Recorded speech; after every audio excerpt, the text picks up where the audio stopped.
Pada segmen keempat ini akan kita lihat contoh dari ekosistem digital yang sudah terbangun.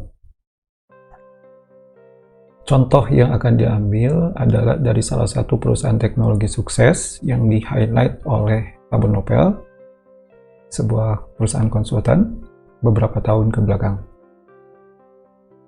Perusahaan yang dimaksud adalah GAFA, Google, Apple, Facebook, dan Amazon. Angka-angka menunjukkan bahwa GAFA ini memang berada pada level planet size. Misalnya tahun 2014, kapitalisasi marketnya Apple sudah lebih besar dari GDP Swiss. Kemudian kapitalisasi Amazon tahun 2015 sudah melebihi raja retail Walmart. Kemudian jumlah pengguna Facebook tahun 2015 sudah melebihi jumlah penduduk Cina. Dan revenue Google tahun 2014 sudah melebihi gabungan pendapatan perusahaan-perusahaan media terkemuka. Ini kalau membandingkan revenue keempat perusahaan dengan GDP level negara. Jadi cukup menarik untuk melihat strategi kesuksesan perusahaan-perusahaan ini. Karena skupnya berbeda dan cukup luas, di sini kita hanya akan membahas salah satu saja dari GAFA, yaitu Apple.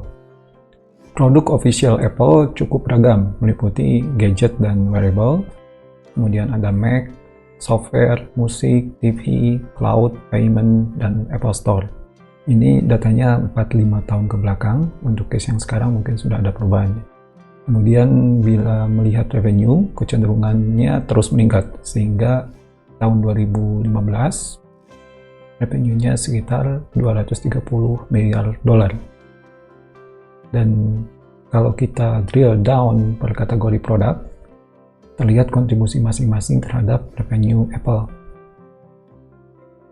Nah, sekarang kalau dibandingkan revenue per tahun kategori iPhone dan software atau services, terlihat bahwa revenue iPhone sekitar 5 hingga 7 kali dari revenue software atau services. Ini sesuatu yang menarik. Pertanyaan sekarang adalah sebesar apa baseline performance dari kategori software atau servicesnya Apple?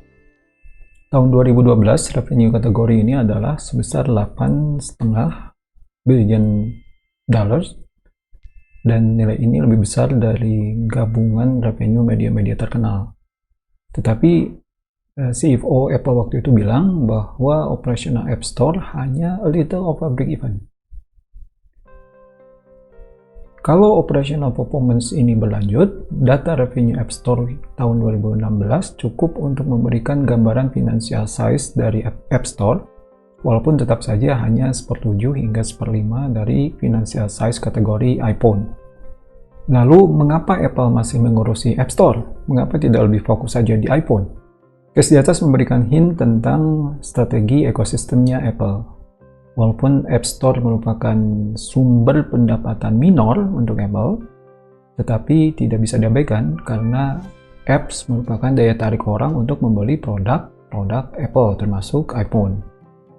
Dan App Store juga merupakan bagian dari logging strategi supaya ekosistemnya sustain dan terus berkembang. Sampai di sini jelas bahwa desain ekosistem Apple adalah untuk mendukung main bisnis mereka di bidang hardware atau device. Dan timeline produk-produk Apple dari tahun ke tahun menjustifikasi orientasi bisnis hardware mereka. Ekosistem Apple bisa diilustrasikan sebagai berikut. Pertama, user. User sebagai elemen ekosistem utama. Apple menawarkan premium product experience, sedangkan user memberikan premium money. Kedua, operator. Apple menawarkan customer berikut dengan requirement paket datanya, sedangkan operator dalam banyak kasus harus memberikan subsidi. Ketiga, vendor aksesoris. Apple memberikan akses ke market, vendor menawarkan produk komplement dengan revenue sharing. Keempat, partner developer dan partner spesifik. Apple memberikan akses ke App Store dan content market, partner memproduksi konten, aplikasi, dan services. In summary, formula model bisnis ekosistem terdiri dari elemen-elemen berikut. Pertama, mendefinisikan ulang market, kemudian mengidentifikasi produk komplement, ketiga memboost demand untuk komplement, dan terakhir melakukan bundling produk untuk memenuhi demand. Dan untuk case Apple yang sudah dibahas, Apple menggunakan redefinisi computing on the go dengan produk komplement berupa aplikasi dan konten, meningkatkan demand dengan mempermudah discovery dan mendapatkan aplikasi, sedangkan bundling hanya dengan device Apple.